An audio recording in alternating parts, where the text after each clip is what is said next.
Once I was on Coast to Coast AM with George Norrie, which is a major late night kind of paranormal talk show. George had me on about the Torah Codes, and this question came up about, is the Torah Codes the book of life? And so George goes, I gotta know if I'm in there. An unbroken sentence. George Norrie loves the paranormal, but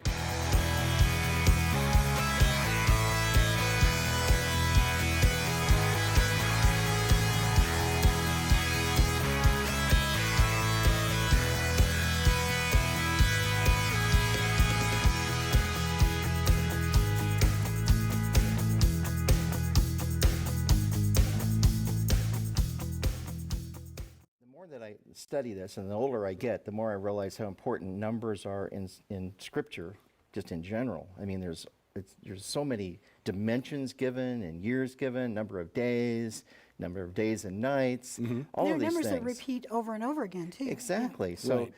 it's like, what's up with all of that? And then you find out, you get into the kind of the simple codes, which we call gematria, which is every Hebrew character is assigned a number. And this has been going on for centuries. This is nothing new. And the rabbis would add up names and find out what the number might be. But now, what we're discovering is that there's something called the Torah Codes, which was perceived that it was in existence centuries ago, but we didn't have the technologies back then to really understand how to find it or what it was. And that wasn't discovered until the 1900s, when a rabbi by the name of Michael Dove Weissmandel, who was an incredibly brilliant mathematician, discovered ELS, or equidistant letter sequencing. Now, I know this gets really thick and heavy, but I'm going to go through the basics here so you realize this isn't mumbo jumbo. This isn't like some kind of strange cult. These are numbers that are encoded in the first 5 books of the Old Testament. So what he discovered was that if you count, if you skip every so many letters, Hebrew characters, you get other words. And you think, well, you could do that with any book. Well, and that's true. But what happens in the Torah, unlike any other book that we've used, is you get repeatable results that are highly statistical as far as probability factor is way up there.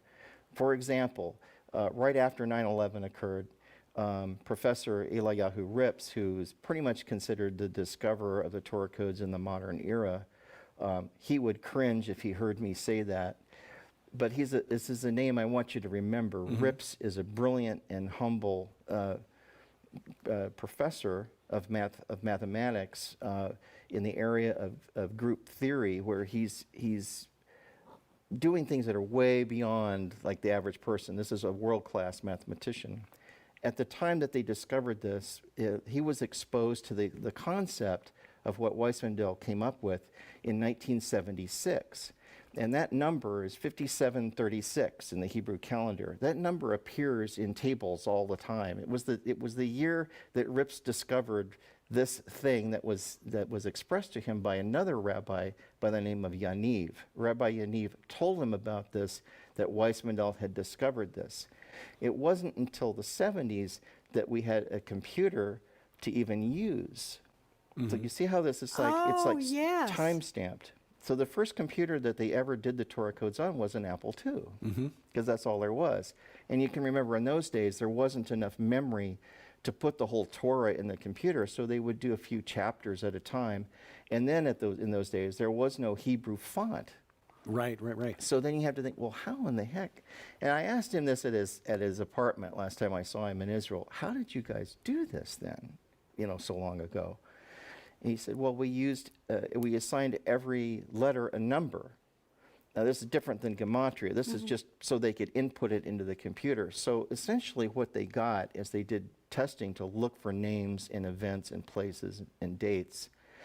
They did it all numerically. I mean, so they would end up with a string of numbers or a table of numbers when they got done. Then they would have to convert those into Hebrew characters. And I said, oh, man, that's so hard. And he goes, oh, really? It's quite simple. He said, well, maybe for you it is. I mean, I wouldn't know what I was looking at, But that's how they did it. But then later in the late 80s, Dr. Rotenberg, who's really another really brilliant professor, also lives in Jerusalem, a graduate from Moscow University, decided to make a graphic depiction of this. And that, what he came up with in the late 80s, early 90s, is what we know now today as a Torah code table, which looks kind of like a crossword puzzle with Hebrew characters running in different directions. That was his brainchild, and Professor Rips thought it was a lovely and beautiful thing.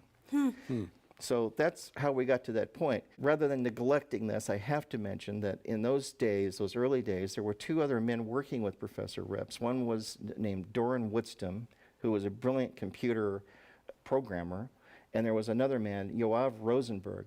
So it was the three of them together worked to develop this and came up with this. Well, what they discovered, I said, what did you find? What was the first code that you put in when I was asking Rips this, where you thought you weren't going crazy and that this was actually meaningful information? And he showed it to me. He said it was the Vilna Gaon. Oh my goodness. The Now, for genius of Yes. Vilna. Yeah, There's a the rabbi. genius of Vilna. Yeah.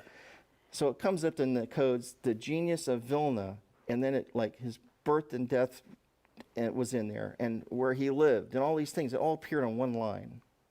So he Oh, my realized that the goodness. chances of that happening are like, thousands Astronomical. to 1. Yeah. Yeah. Yeah. So then he realized they were onto something that also meant, which gives you chills a bit, that the Torah was relating information thousands of years after it was written. Now, how is that possible? Yeah. So then there was this book that came out in the late 90s by a man named Michael Drosnin. Michael Drosnin wrote a book called The Bible Code. And on the cover of that book is a table. We call them tables that look like crossword puzzles. And it said, Yitzhak Rabin, assassin will assassinate. Now, he found that table a year before Rabin was indeed assassinated. Now, he didn't know what to do with it. He went and talked to the security guys in Israel and said, look, I have a table from a manuscript that's 3,000 years old. It says that Rabin's going to be assassinated. Well, at one point, he was afraid, from what interviews I've heard of him say, that he was afraid that they were going to think he was going to... right. Sure. Yeah, he was the assassin. But come to find out, Rabin was indeed assassinated, and I don't remember the name of the assassin. It was like a short name, like a little four-letter word like Anam or Amin or something like that. Later, they looked in that same table, and the name of the assassin was also encoded. Oh my goodness. But you wouldn't have known that. No. So this is the thing. It's like, well, does that mean that we can use the Torah codes as a predictive tool? And all of the rabbis say it is resounding no, because we don't know what this information is, and we don't know enough about the future to know what to ask, so we could be getting erroneous information. However, sometimes it indeed works, and sometimes we're getting information that might just be considered the zeitgeist of what's going on, that everybody's talking about, and it ends up in the Torah codes. I mean, we've seen that happen as well. So that's like a little bit, just barely scratching the surface of it. The film that I did gets into more of how all this works, and then the stuff we're going to talk about later today gets into the more current Torah code. And the other thing is, like, what are we supposed to take back from this if we can't use it as a predictive tool? I think it just shows that everything about us is encoded. But yet once I had a conversation with Rabbi Glaserson privately in my studio, and I said, have you found pretty much everybody in the Torah? And he said, there's some people we can't find. And then I said, really? That was really intriguing to me. Like, why would they not be? And then I said, could the Torah codes be the book of life? Several documents of doing it. Now, Rips likes to find complete sentences, because what he's trying to do, he doesn't want anyone to think this is random. He wants people to believe, like, what are the chances of finding, something about Osama bin Laden in a complete unbroken sentence with the same skip all the way through? And he's found that. Once I was on Coast to Coast AM with George Norrie, which is a major late night kind of paranormal talk show. George had me on about the Torah codes, and this question came up about, is the Torah codes the book of life? And so George goes, I gotta know if I'm in there. So I wrote my friends in Israel, I said, this is important. We need to do a table for George. And Professor Rips finds in an unbroken sentence George Norrie loves the paranormal, but clear cut. Huh. That was in the Torah Codes, all Oh with the my same skit. I mean, that's goodness. basically George's personality to a T. I mean, he's very scientific and factual about what he presents, like all the stuff about UFOs or whatever it is that we're talking about. It's not like woo-woo stuff. It's Well, he's got a long background in broadcast news and broadcast journalism, Yeah. so Yeah. that's his training. and he's very good at what Yeah. he does. So, I mean, the tables that we found were really interesting. And one that Professor Haralick found on George Norrie was this tiny little table. It says George Norrie, broadcaster, radio, had all of the words, but then when you actually discover where it was in the scripture, it was talking about going over and in taking over the cities of the Nephilim. Is the year 2016, which I know Tom Horn just wrote a book on, Zenith 2016. There is so much information coming up on Messiah and the year 2016. Well, according to the Jewish mindset, and of course this is in the Old Testament. I mean, they believe that the Messiah will be heralded by the appearance of Elijah. These tables come up, Elijah, Messiah, will appear 2016. I mean, I have many tables. There's many. Israel, Messiah, 2016. Does it actually say 2016 or Yeah, 5776? it's in the Hebrew calendar. So instead of actually 2016, which is the Gregorian calendar, it's in the Hebrew calendar. So that number is 5776. On top of that, there's gematria going on, which is, like I was saying earlier, the science of numbers. Every Hebrew character has a number. They're finding scriptures. I am the God of Abraham, Isaac, and Jacob. It adds up 776.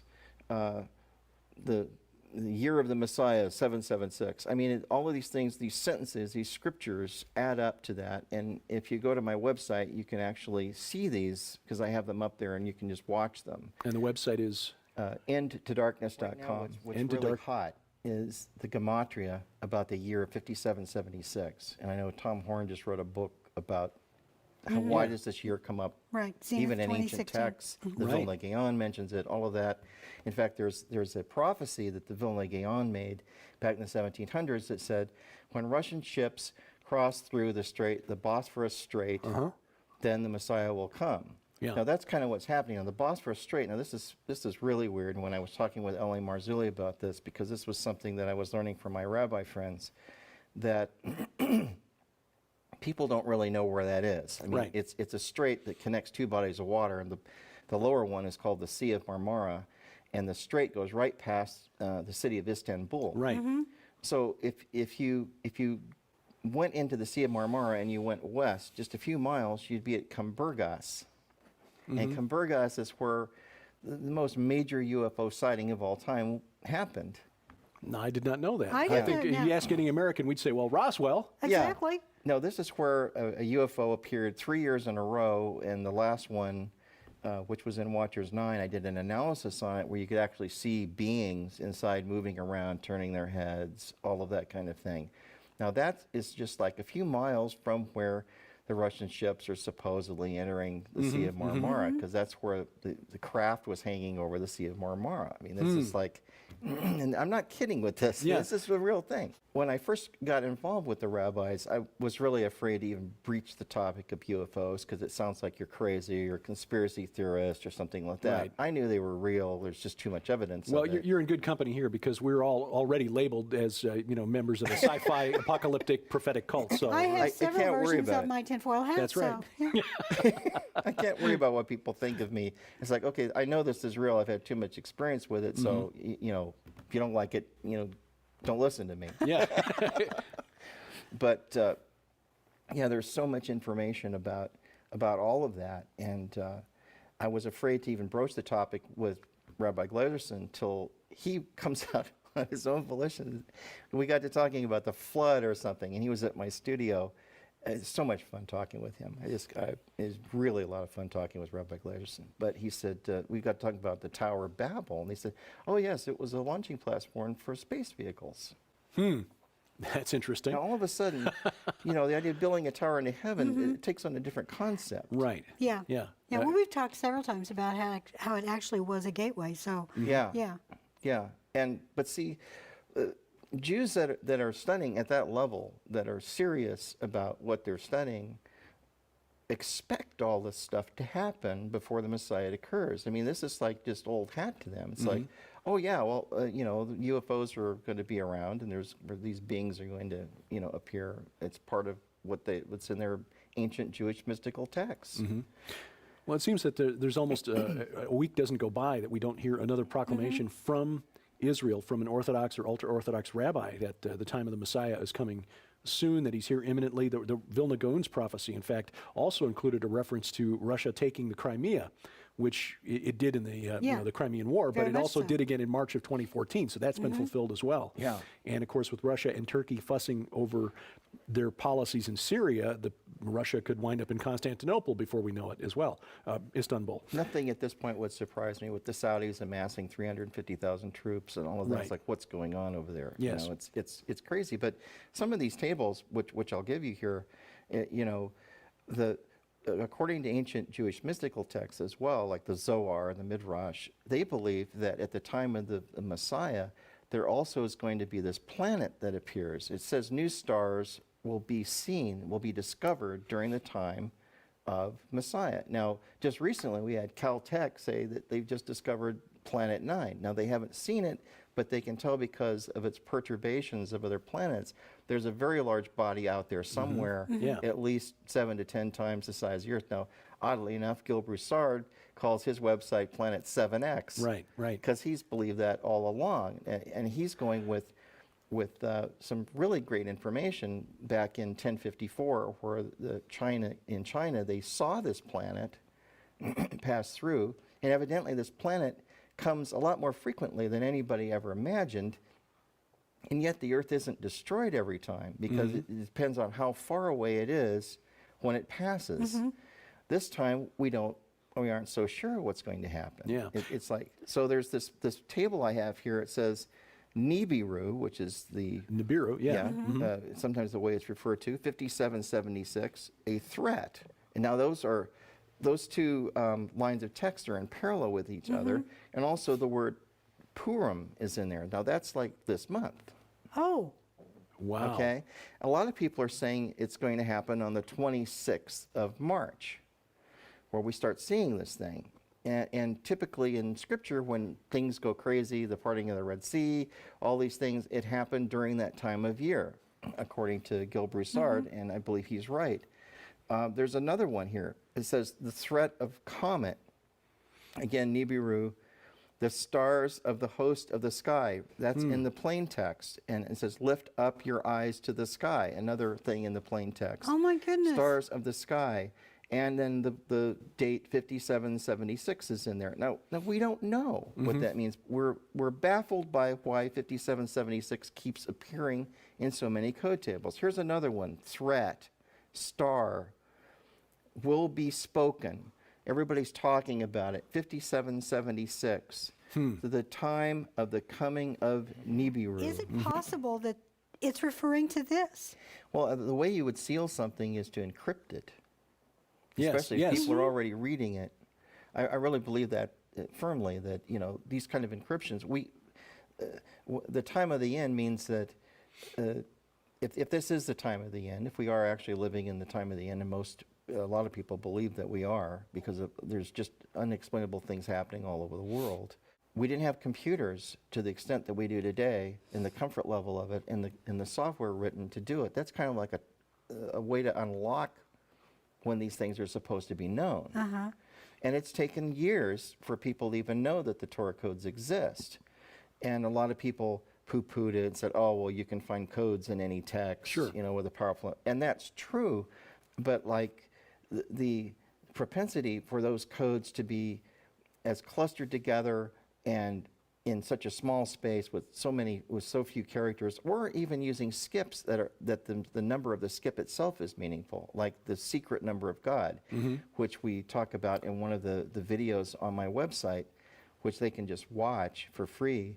And that's at endtodarkness.com. Endtodarkness.com. The way that phrase came up was that Glazerson looked that up in the Torah Codes. It said end to darkness. And that happened in the year 5736 when Professor Rips found out about the code. That's what That's it interesting. means. That's an what it end means. to the darkness. Yeah. That's wonderful. Yeah, it's pretty cool. I'm curious now, and I don't want to go too far afield from some of these fascinating clues that are coming out of the codes, but the rabbis that you've come to know during the time of your relationship with them, how has their research into this phenomenon affected their faith? Well, Professor Rips was kind of raised an atheist originally, and his story is in the film. Yeah. It's really powerful. I found it really moving. Yeah. I mean, he tried to protest the Soviet invasion of Czechoslovakia by setting himself on fire, and people rushed up and put him out, and he was immediately whisked off to a psychiatric prison. And so, when they let him out, he was transported to Israel. From what I understand, a bunch of mathematicians got together to save this guy because he was so brilliant, and they brought him there, and he saw this tremendous outpouring of Judaic worship of God. He'd never seen anything like that before. And he realized that the big thing that they were all studying was the Torah. So he started reading it. And what really moved me when I interviewed him in the film, he said, I realized that the Torah was a book of miracles. And he's a scientist. So he had to prove that the Torah was real. And the only way he could do this, and he told me, he said, I didn't have money to go do archaeological digs. I couldn't, try to figure out if it's real that way. But I could do it through mathematics, because that's what he knew how to do. So when he got this information from Rabbi Yaniv, he went into it and got a couple other guys going to it, and that's how we have the Torah code that we have Wow. today. What a story. His life story would make an amazing movie, don't you think? Oh, it is. I mean, he's an amazing guy. I have the highest respect for Professor Wow. Rips. It's amazing that he survived trying Yes. to set himself on fire. Clearly the Lord Yeah. had plans for him. Yeah. These are gifted rabbis. I mean, Professor Rips is brilliant and humble, and you feel like you're in the presence of a great person when you're hanging out with them. The emergence of a star, again, the birth of Jesus was heralded by a star. Right. And we see in Torah codes, we also see in prophecies included in some of the Jewish mystical texts, like the Zohar, the emergence of a star. Right. What does the Zohar say about it? What are they finding in the Torah codes about it? And is there a time frame assigned to these messages? Well, yeah, I mean, it's Nibiru, from the sky to earth, in the month Adar, which I believe is March, because it kind of bridges March and April. That's what I was thinking. Threat of a star, 5776, and then it says comet. Now, what's interesting with this is that a lot of these tables have parallel words, but yet there is a lot of disagreement among the rabbis about whether this should be done or not. I mean, some of them, Rabbi Glazerson is a free thinker. He thinks way outside the box, and I'll say, I don't know, I'll mention something to him. Everybody's talking about Planet X, and I'm not sure what has encouraged that, but there's so much. I mean, if you go on Google and you look up Planet X, there's like millions of hits, okay? Yeah. And I told that to Glazerson, the next thing I know, he's on this quest to find Torah codes about Planet X. But then it also fits into the Jewish mystical text, so he feels like this is something he should be doing. But none of us expected him to come up with all of this. I mean, this is like more information. So we're just saying, why? What does this mean? Is there something important going to happen, or is it because everybody's talking about it that we're seeing this? That could also be the reason, that people are interested in it, and so it comes up, well, this year everybody's talking about it, and we have these tables about Nibiru. That may be all it's about. We don't know.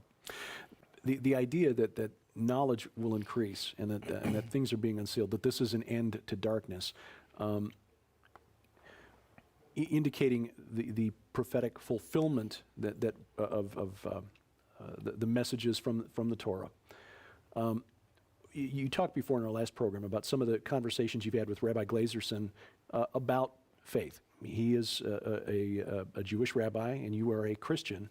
Right. And so we have a fundamental difference about who the Messiah is, that second power in heaven, Yahweh but not Yahweh. Well, I'll ask guys, well, who do you think then is the Messiah? That was a question. Who do they see as the Messiah? Yeah. Well, he thinks it's either Moses or Elijah, because that fits into their teachings more than anything else does. And of course, in the Old Testament, it talks about Elijah heralding the coming of the Messiah. Right. Now, the Christian faith, it was like John the Baptist, but Right. some even refer to John the Baptist as a form of Elijah, you know. And yet, a lot of the scriptures in the Old Testament that refer to Yeshua are either misunderstood or ignored by the ultra-Orthodox community. Now, why that is, I don't quite understand. They always have a reason for why they believe that, and I'm not about to get in an argument with yeah. them about that, because I love them all, and that isn't helpful. No. But there are so many. To me, the reason I'm convinced it's Yeshua is because you open Psalm 22, and it's, you know, it says, my God, why hast thou forsaken me? Right, right. You know, and you open up Zechariah 12, and it says, they will look upon him on whom they pierced and weep, you Yes. know, for him as a lost son. In Isaiah 53, he was wounded for our transgression, he was bruised for our iniquities. You know, it's like we dumped all of our sins upon him, and by his stripes we were healed. You know, if that's not what happened during the crucifixion, I don't know. And yet Daniel, who nailed his arrival in Jerusalem to the year, and some Right. say to the day. Yeah. So to me, all those things are meaningful. They're in the Tanakh. They're in the Old Testament. Even if I didn't believe the New Testament was true, I still have all of this in the Old Testament to look at and go, well, what about that then? You know. So I'm convinced through those passages that we know who we're talking about. Now, one thing that happened, which is just recently, which is very, very interesting, is that there was a kid that was 15 years old. Yeah. And his name was Nathan. And he died and was dead for 8 minutes, and he had an out-of-body experience. Now, I really take those seriously. Now, not all of them are, you know, some of them could have been dreams, some of them could have been hallucinations. But when someone has something this vivid and this detailed, I tend to consider it that the guy really had this happen to him. He said he went up to heaven, all his sins were there, and all of the good things he's done and bad things were weighed. It's very Judaic, in the way he described it. It was really, really sweet. He's sitting in a room full of rabbis telling the story in Hebrew, and this is all on the internet. It's gone viral. I mean, you can find the story that Nathan has about his near-death experience. But he was asked, well, so did you get any indication of when the Messiah would return? 20 years, 10 years, 1 year? And he said, imminent. It was imminent. He said, even at the door. And they were, his mouth fell open. And then he said, and there's going to be a war. And he said, it's going to happen. He's like, we're already at war now. But he said, when the actual war starts, everyone will know it'll be boom. And the war has started. It's what he said. And he went into great detail about it. He said, and then the Messiah will reveal himself. He said, the Messiah is already here and been here, but no one knows who he is. But he will reveal himself, and a lot of people, he said, will be surprised when they find out who he is. Now, all this is coming out of a 15-year-old kid who hasn't studied any of this stuff. Well, the famous rabbi who passed away a few years ago, Yes. who left the name Rabbi of... Yitzhak Yes. Kaduri, Yeah. and left the name and said the name of the And I Messiah asked is them, Jesus- other rabbis Yeshua, about it. I yeah. said, so what about Rabbi Kaduri? You know, he was like 102 or something when he passed away, and he was like one of the most venerable rabbis there. the Actually healed streets, people. Yeah, the streets were choked with people for his It the looked funeral like service. a major funeral, yes. Yes. They said, oh, it's not true. It's a hoax. It's, you know, they immediately disproved that could have been true. And then also, he didn't actually say Yeshua. It was like, it was some other... There was a little code. Yeah, it was encoded in the message. We took the first letter of the words or some such thing like that. But yeah. But interesting, Nathan, the kid who died, in a second video, which is a really goofy one, where they use chroma key and all sorts of stuff and crazy effects, and it kind of took away from what the truth of his message, said that he saw 3 rabbis while he was in heaven, and one of them was Kaduri. Oh, my. The fact that he mentioned that, I thought was insightful. Yeah. Now, he never says anything about Yeshua. But in Watchers 9, we interviewed a guy who was a pastor in Iran. And he said that Jesus was appearing to people Yes. personally in Iran. Now, this was a guy way out in the sticks, and he got a knock on the door. He opens it up, and there's this man in glowing white raiment that walks in the house and said, I want you to write this down. And so he goes, okay. I mean, what would you do? So he writes it down, and he's being dictated the entire book of John. Oh my. And he fell asleep while he was writing it, and this man in white disappeared, and the next night he came back and let's continue. And he finished the book.